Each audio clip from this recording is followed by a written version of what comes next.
This is the Indy 11 Coaches Show, brought to you by your Central Indiana Ford dealers. Sit back, relax, and enjoy a beverage from 450 North Brewing, the official beverage of the Indy 11 Coaches Show. Now, let's get an inside look at the players, tactics, and opponents with Indy 11 head coach Sean McCauley.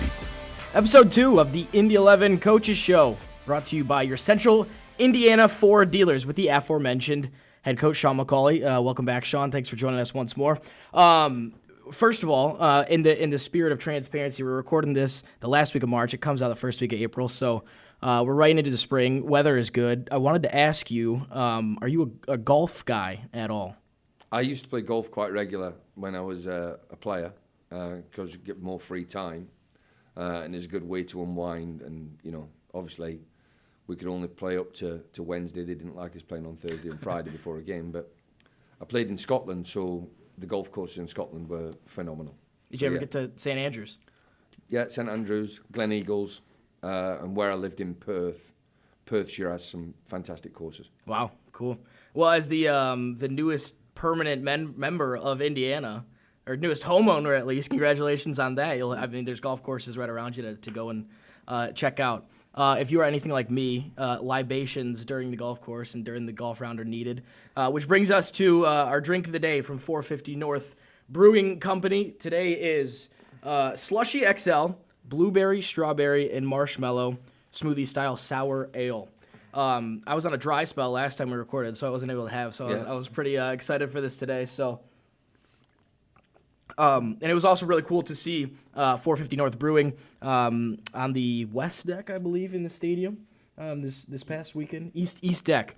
But really cool to see all the signage, and so we want to thank them for being official beverage partner of the Indy 11 Coaches Show podcast. Okay, let's get right into things. We'll talk a bit more tactics today than we did last time because we kind of got your background last time. So you got here near the end of January, middle end of January, when you already had like half of a team here. So I'm kind of curious, what did you kind of do action steps-wise to sort of those first couple weeks to set yourself up for success at the helm? What conversations did you have? Who did you talk to first? Well, obviously you have to look at the current squad and the players and see what, you know, fit into the vision of how you want the game to be played. And you have to give them the opportunity to, because they're under contract, to try and, you know, make sense of what you're trying to deliver in terms of style of play. And to be fair to the players, the first couple of weeks of pre-season, they did really well. And we needed to add a couple of players, and we signed Augustine Williams, which, you know, I'd worked with before and I knew would be a good signing for the club. And then we've had little pieces along the way. You know, the O'Brien brothers have come in at different times and done really well. But yeah, you know, we're sort of getting towards that area now where we're at full strength and maybe a couple of players need to get some games somewhere else. Can I specifically, I'm curious about this one because it's a bit of a unique situation, but the first conversation you had with Aiden Quinn. Obviously, he's one of the best players in the league, but out for an extended period right now. I'm curious about, you know, just what you guys said to each other the first meeting. Well, I had a meeting with all the squad when the day before it got announced, just to introduce myself and, you know, let them know what, you know, we were going to try and achieve. And then I called Aiden, you know, personally got his number and I give him a ring because, you know, it's sometimes difficult when you're injured and a new coach comes in and you want to impress that coach, but yet you can't get on the field. So I just made him aware of, you know, I'd be looking forward to him coming back and, you know, I want to keep him around, keep him part of it, keep him, you know, engaged with the group. And you know, he's been really good in terms of trying to get back fit. So we look forward to the day when he does get back to join the squad full time and contribute on the field. Yeah, seeing him, you know, go through his rehab process and taking steps and steps, it's cool to see and encouraging for sure. Another thing I'm curious about, I don't know whether this happens sort of after the hire takes place or during the interview process, but sort of like the 5-year plan, the things down the road, especially because with us, those are super exciting things with the stadium coming soon, the whole district around there, and, you know, plans in the early stages with Grand Park as well. Do you hear about those in the interview process? Do you hear more about those once you're hired, and how much of those were kind of factors in your decision making of kind of wanting this to be your destination? I think a little bit of everything. I think everybody does know about it. It's well publicised that Indy 11's a good, strong, club franchise in the USL. Players and people speak positively about us, which is a really, really good thing. Then the exciting times in the new stadium and sort of, having more influence over the training ground also gives you a good understanding of where the club wants to get to, and that sort of matches of where you want to be, because you want to try and play and coach at the highest level possible. So, it was a factor, but I think it was more so when I spoke to, ownership and Greg and understood that what they wanted from a coach was similar to what I could give them, and that's the match that really tipped it in the favour of me saying, yeah, that's a really good opportunity for me. Yeah. So once you're in, obviously you come with tactics that you want to play or tactics that you have played in the past, whatever it may be. Did you take a period to kind of figure out whether you could implement those, how quickly you could implement those, and sort of what specific things were the keys to figuring that answer out? It's really simple. I'm not going to be one of them coaches that turns around and says, it's all about rotation and all that sort of language that modern day young coaches want to use. We want to try and score goals and stop the ball going in our own net. And in order to do that, we need to get the ball in the opposition's half, because 80% of goals are scored from within an area of the 18-yard box. So my initial thought and conversations with the players were, I'm not interested in 55 passes in your own 18-yard area and going nowhere. I want to make it exciting for the supporters. I want to make sure that the opponent, when the players have been in a game and recognise the fact that we're going to run, fight, tackle, challenge, and then when we do get in the opposition's defending third, we're going to play and we're going to try and create things, and we're going to try and allow that freedom for the forward players to do what they're good at, which is, make runs, clever play, combination play, try and beat players and try and make as many attempts at the opposition's goal as we possibly can, because that's what the supporters want to see. When did you sort of develop that as your I guess, mantra, or that those being the things that you want to see from your team? I think that's just my own personal opinion. And, there'll be people out there with data and stats and everything else that will look at it and go, modern day football is about going towards the opposition's goal. There are two teams that play a different type of way, and they pass the ball in just about every area of the pitch, which is Man City and Barcelona. Man City spend probably the most money of any club in order to get the perfect player to play that role. And even sometimes Man City can't do it. So now I look at all the other teams that are playing, and you look at Tottenham, you look at Liverpool, you look at, sort of Bayern Munich, Leverkusen even. They play a way which, wants to get the ball into dangerous areas and attack from there. Is it modern day where every team wants to counter-attack? Probably that's what you look at. If you looked at, there's been big games, obviously, with the European, and it's been International Week, but if you looked at the Manchester United-Liverpool game in the Cup, it's just end-to-end, and it's just toe-to-toe, and I think that's where, if you look at, there's probably going to be a trend over the next 10 years of defending structure will be something, but I think it'll be more based around what teams do in attack. And, that's where my viewpoint and philosophy is. I want to try and score goals. So we're going to try and put the ball into areas where we can score. Yeah, I think we've seen that already too. Especially, we talked after the game against Sacramento. there was 4 or 5 forwards on at the end of the game. So going for it, I know is your speciality. I think that's just again upbringing wise.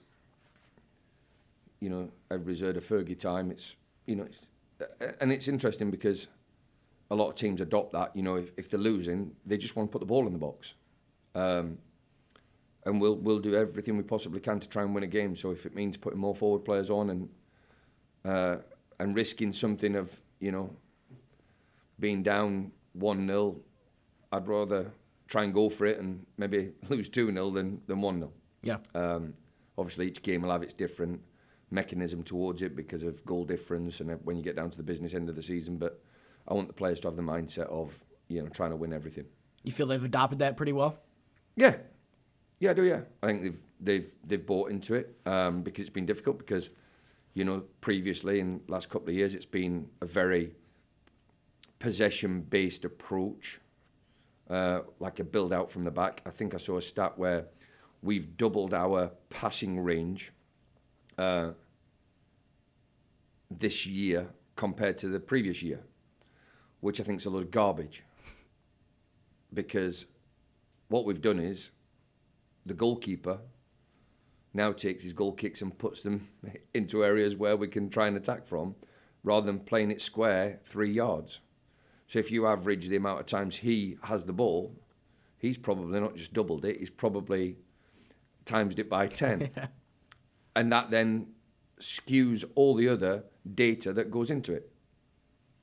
But, we're at the mercy of people having these opinions. And, what we'll do is, if you looked at, is Cam Linley passing it longer, is Jack Blake passing it longer, is Seba passing it longer, and they're probably not. But one person is.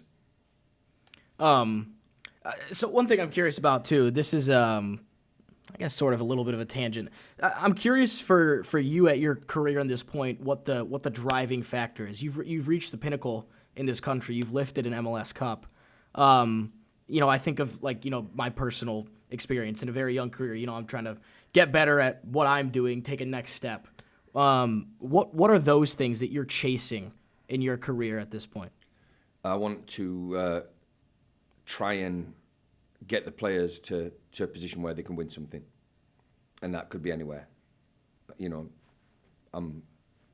My responsibility is to the players to give them success and give as much as I possibly can on a day-to-day basis to make them successful and let them get the reward of being successful.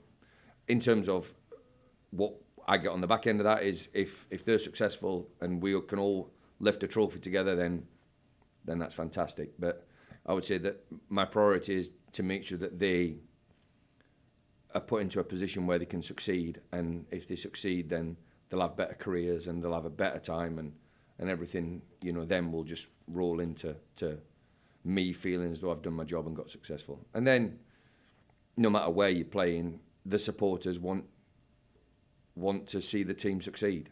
So we have a responsibility to the supporters and everybody that's associated with the club, that we're the sort of final piece of what everybody sees on a weekend of all the hard work that gets done through the week. How much would you say that sort of the results are predicated on that for you, the work throughout the week? How much the stuff that people don't see, and not even on the field, like in the training ground and stuff like that, how much do those little moments kind of affect that end goal, that end result? They affect it a lot. We've got to make sure that we do the right things through the week in order to, make sure that we either change or maintain the behaviours of the players to be able to get them to in a position to win a game. And that just includes all of us, yourself included. When we come to the training ground, we're working towards a result. The problem that everybody has at the training ground that Monday to Friday, nobody cares, because the supporters want to see the team win. So nobody says, if we get beat at a weekend, yeah, but we trained really well. So it's vital that we do the work, Monday to Friday, all the analytics, all the analysis on the opponent, all the tactical stuff that we work with the players, the physical stuff, then the psychological, aspect of making sure that every player is confident and the players who aren't playing are in a position where they can come in and affect and influence the game. All that work needs to be done, but realistically, nobody's going to say well done if we get beat. Yeah. Well, the first game we did get beat. Mm-hmm. So I'm curious for you. The last thing you said on the podcast we did last month was the one thing you didn't get in preseason was a bit of adversity of going behind or losing a game or stuff like that. It only took 2 minutes in the first game. It's one of those where you're sitting at home, you're like, did that just happen? On the sideline, what are you thinking 2 minutes in when you're down 1-0? That was was, you know, a weird sort of situation because I didn't expect us to be 2-0 down, and we were doing all right. And at that moment in time, I thought, well, if we keep playing, we'll get the game back. And we did. And then at half time, I thought, you know, we'll probably go on and win it, because out of the 3 games that we've had so far, that was our best performance. Created the most chances, had the most of the play, but football's a cruel game because sometimes you don't get rewarded for the effort and the work that gets put in. You know, we didn't get a reward in that game. So yeah, we went through a little bit there. So that took us into the second game. Second game, we were, you know, up against it a little bit. I think Jack mentioned, you know, we're on a bus for a long time. A long time. Yes. Or layovers and cross-country plane trips. Yeah, so it's being on a bus for 8 hours is not an ideal thing, and we had a little sickness bug, so we were going into that game going, you know, we have to, talking about adversity, we have to buckle down here and make sure we put in a performance, because we're up against it a little bit, and the players are fantastic. And then the last game, we probably played against, I would say, the best team in the league. And, you know, like I said earlier, they're a good team, but they also know they've been in a game against us. That's a good feeling. Yeah, yeah. That Oakland game being the first cross-country trip with layovers and multiple plane trips and stuff, I guess just, you know, that was the first time for you doing it with us. How was it? Was it all right? It was all right, yeah. It reminded me a little bit of when we used to have to do it in the MLS, you know, before it was chartered flights. You know, that was the normal thing. And when I was with Portland, you know, we had a tough travel schedule in Portland because, you know, you're up in the farthest corner of the country and possible. I think the year we won it, because of fixtures and our East Coast fixtures, I think we travelled the most miles out of any MLS team. So there's no excuse. It's just you just got to get on with it. It is tougher when I don't mind the plane as such, because you can get on the plane a few hours, stretch your legs. You know, the bus rides are tough, and I think the players find the bus rides tough. But fair play to them, they get on with it. We get to the hotel and, you know, sleep and go and try and perform. Yeah. Yeah, I mean, I can say firsthand as well, you know, being on the bus trips, it's sometimes, I think I'm still catching up on sleep from the Memphis one. Yeah. You know, you're getting back 3, 4 in the morning, and, you know, then you've got to go back to work in less than 24 hours. So, yeah. I think we spent more time on the bus than we actually did in Memphis. It was the trip down was like extra long too. Yeah, because we got caught in a bit of traffic. Yeah. So when you think about it, you know, we get down there at, what was it, about 9 o'clock? Yeah. Left what, 12:30? Yeah. So that's 8.5 hours, and it was 8.5 hours on the way, 8 hours on the way back. Yeah. So that's 16. Yeah. We left at 6 o'clock after the game, so we were, I think, probably, I don't know, we'd be around about even, that time. yeah, if not more. Also, without the televisions working on the first day of March Madness, with all just thrown out there, so we gotta make sure those are going next time. Memphis was cool for me because I got to see one of your team talks for the first time, which I really enjoyed. I'm just curious about the process for you behind a team talk. How do you decide what to say, what needs to be said, and you know, you kind of give 2, I guess, you know, before you leave the hotel, and then in the dressing room right before kickoff. So I'm curious on that whole process. Yeah, I think, you know, it's important to give them the reason why we're here, you know, and that sometimes can be linked to what's happened through the week, the challenge that we face, the current mindset of the squad, and then always in the locker room before we go out, something to remind them of what we've been working on, what the opposition's strengths and weaknesses are. That's the last reminder. And then obviously, you know, just before we go out to play, making sure that they're fully focused on the opportunity that we've got. How do you keep them from being, you give 34 in 30-ish weeks, so how do you keep them from being repetitive? Or is that, or do you want them to be repetitive? You've said repetitive 3 times there. Is that is that a play on words? Yeah. So I think it's something that you can feel it out. There is always something different, something changing, something challenging us. You know, and I've always got in my mind of what I want to do. You know, in the first game, we spoke about the value of the shirt. You know, the names on the front, that needs some history. The names on the back has already got history, and that's yours. You know, maintain that. That's something that I thought was important for us through the season. And again, it'll be something that's linked to the opponent, the game, the mindset of our squad, and there is always something. It's becoming more and more popular to see, you know, cameras inside of the dressing room and stuff like that, and I'm obviously thankful that you're comfortable with that internally with us. You know, I think about, you know, Fergie never let cameras or anything in the dressing room. What has made you comfortable with opening that space up to more people? I think the world's changed. I think everybody's changed. This is part of the job now. You know, and everybody's got better at it. You know, it's understanding what's appropriate, what's not, and no, I think, you know, it's changed, and it's part of the game, and it's part of our responsibility as coaches to embrace that change and accept that this is part of it, because we want to be able to show our supporters what it is like on the inside of a dressing room, and what the players are going through in the locker room. And yeah, I'm more than comfortable with people being in there. That doesn't worry me at all. In that game, it was an interesting one once you went in at halftime, because you're up 2-0, but Memphis get a man sent off right at the end. Your philosophy playing against 10 men, does anything change? Do you notice the game changing, the feel of it at all usually when that happens? I think that there is a change, obviously a natural change for the opposition. You know, you should always be wary of somebody with nothing to lose. So that's they had nothing to lose, so they can come out. The game's always evened up when you're playing against 10, or whether you've got 10 on set plays. You know, that's the chance, the opportunity for you get to score. But my mindset for that game was we needed to try and get the third goal, because I think the third goal would have killed it off, killed the challenge off. We had a couple of chances. I'm pleased Augie got his goal last week, because he had a chance, and I thought, you know, he needs to get off the mark and get up and running.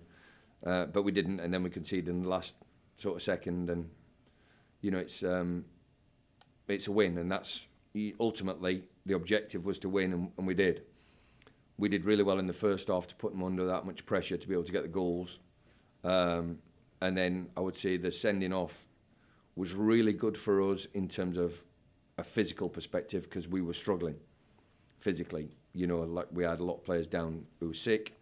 Danny Barbier came into the game and trained 2 days. Yeah. Only 2 days all pre-season, because he's off the back of a knee injury that kept him out for every day of work. So he got injured on the first day of pre-season up until that. So he's trained for 2 days.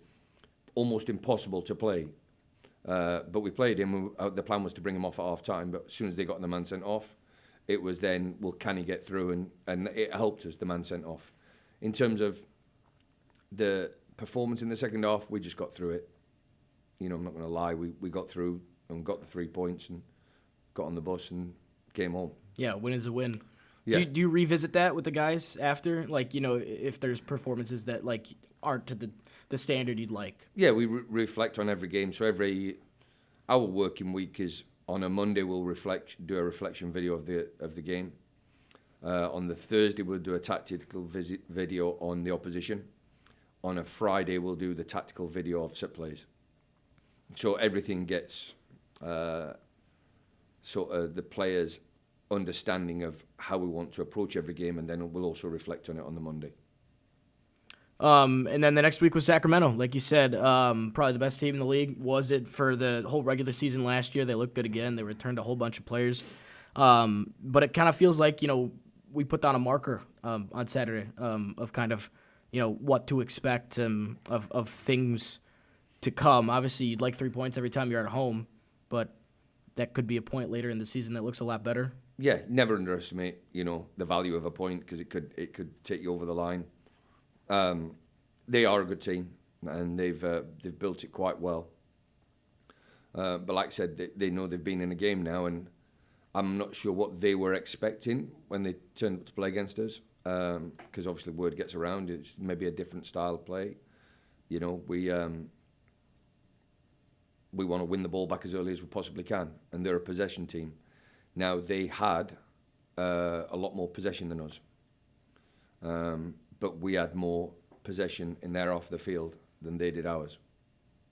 So we look at the statistics after the game, and that's where the value of statistics can make it say whatever really you want it to say. But the fact of the matter was, I think out of all of the possessions, I think we were at 65% of ours possessions ending in the opposition half. They were at 63. The difficulty they had, they went into our penalty box more than we did theirs. I think we were at 8, they were at 13.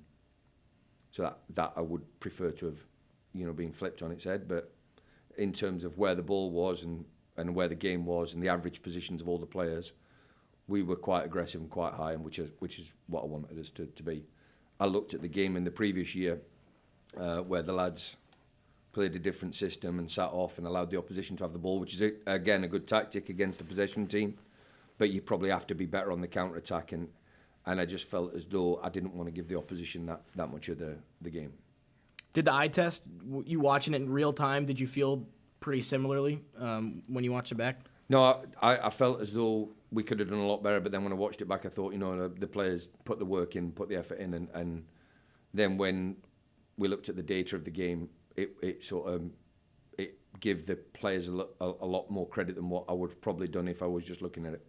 I think sometimes when you look at a game, you look at it through a negative lens anyway, because you always think about the what if. Yeah.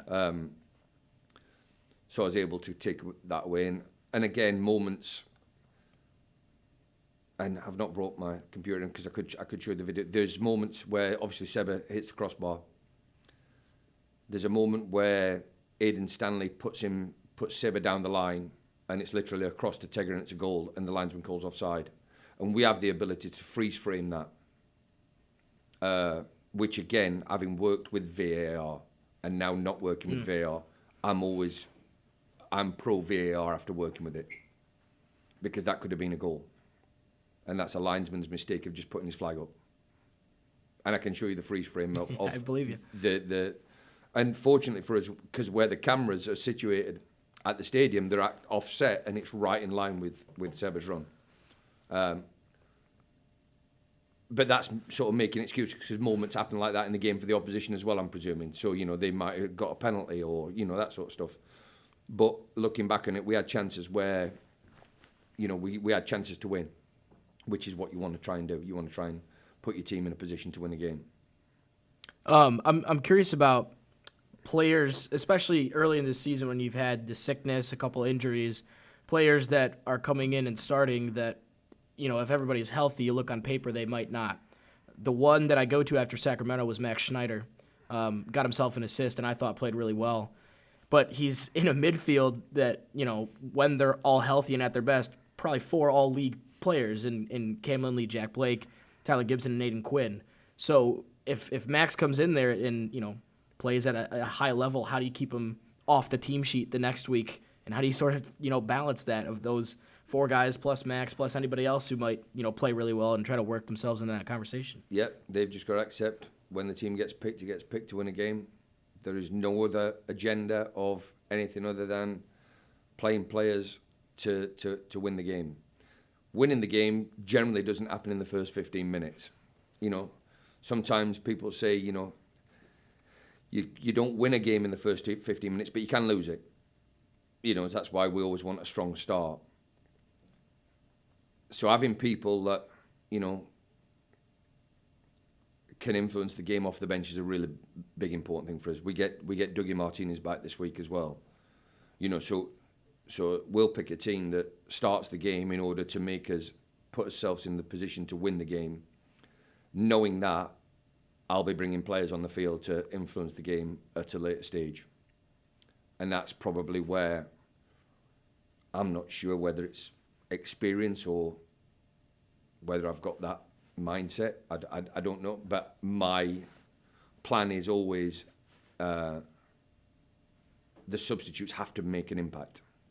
So it's my job to keep them engaged and on plan with what we're trying to achieve. And if they don't start, they might be going onto the field to make us stronger in critical moments of the game, and that's where my decisions are sometimes lead to where we go with players like Max, like Dougie, like Tegger, who came onto the game, Elliot Colley came into the field.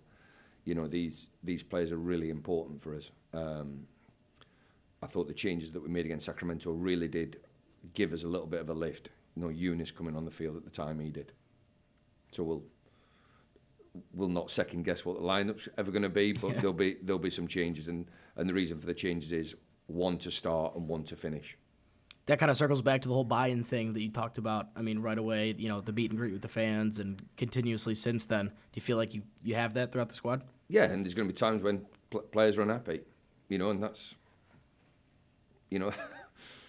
I think Jurgen Klopp says it, every weekend 11 people like him and 20 people don't. So, that's just the part nature. Of the game. Yeah, it's part of the job. And that's, they've just got to stay focused. And I've been in it now since 1988, so what's that, 36 years, 35 years, yeah? It's never worked a player sulking. Never. So anybody that sulks, it's not going to put them in the team. I'm not going to go down and go, oh, look at him acting all terrible and showing a really bad attitude. You know what I'm going to do? I'm going to put him in the team. So in the 35 years that I've been involved in it, hasn't worked. It's not worked yet. And I'm probably going to be confident enough to say it's never going to work. So unfortunately, oh yeah, look at him. Oh, look at him pouting over there. He's really upset and he's showing a really bad attitude. I've got an idea. I'll play him. No. So they buy in or it's not working for them and we move them on. Yeah, you let me know if that changes in year 36. Yeah, I can't see it. This also comes out the week. People will be listening to this the week up to LFPAFC on CBS. I can't wait for that. I'm sure you'll be focused on what happens on the pitch in the 90 minutes, but can you just kind of give your thoughts on everything else that will be going on around it with this, the first USL game on big CBS? No, it's good. It's good, and it's good that we've been chosen, and it's a good game against Louisville, and it just shows you that we're thought of as being a big draw for it, and I'm really pleased with that. Whatever else surrounds the game, we'll have to manage, and then when it comes to kick-off time, it'll be exactly the same. Other than we recognise who it's against, and it's a derby game, and anybody who says we're going to approach it the same way, you don't. I've been involved in enough rivalry derby games big ones as well, where you have to recognise the fact that it means a lot, and we'll head into it with that intensity. What a day that's going to be as well. Hopefully people are down there cheering us on, but if not, 4 o'clock our game, 6 o'clock, 8 o'clock the Final Four of March Madness. So Michigan State's not in it, which I'm very sad about, and I lost a bet to Cam Lindley and his UNC Tar Heels when they beat my Spartans. So sad about that, but that's going to be an awesome day.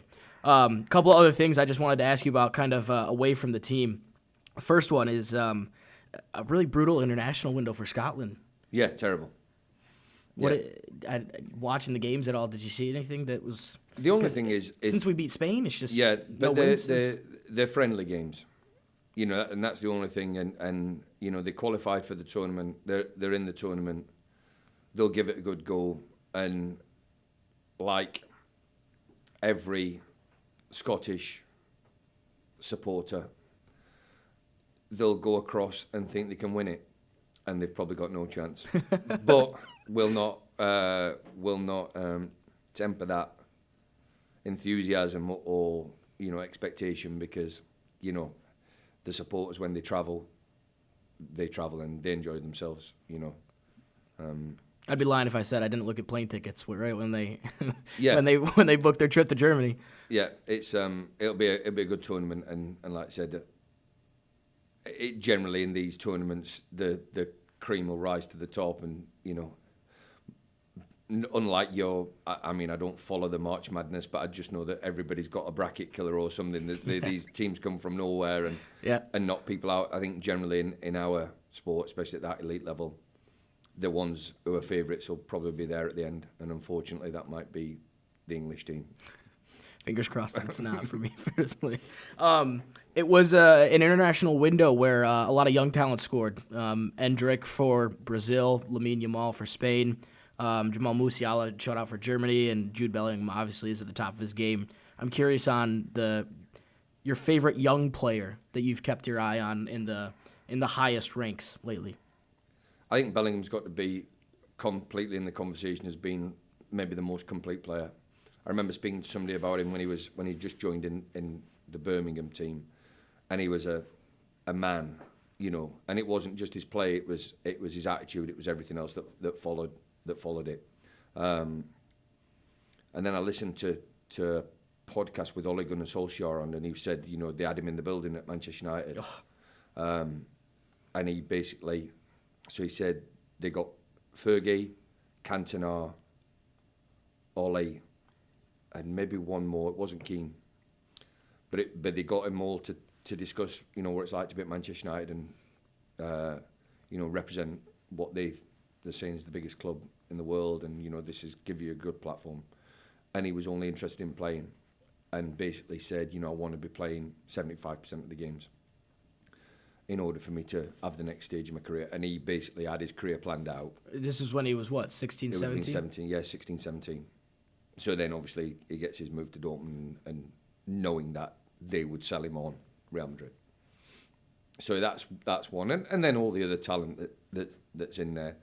And we've got to recognise the fact that Dougie went and played international football, and it's a big thing, you know, representing your country and playing at that elite level for however long it is. Fair play to Dougie for doing it. Yeah, congrats to him. And not the first time as well. You know, he's starting to become a regular and getting called up. Obviously, that means we don't have him for some games, so we don't like that. But if there's a reason, there's not many better reasons. And I would always support it. You know, it's a big thing for him, for his family and everything else. He's, you know, if he can get that, then deserves that. Yeah, hope it continues in the future for him. All right, so that will do it for the second episode of the Indy 11 Coaches Show podcast, presented by your Central Indiana Ford dealers. Another thank you to 450 North Brewing Company, and we will see you next time.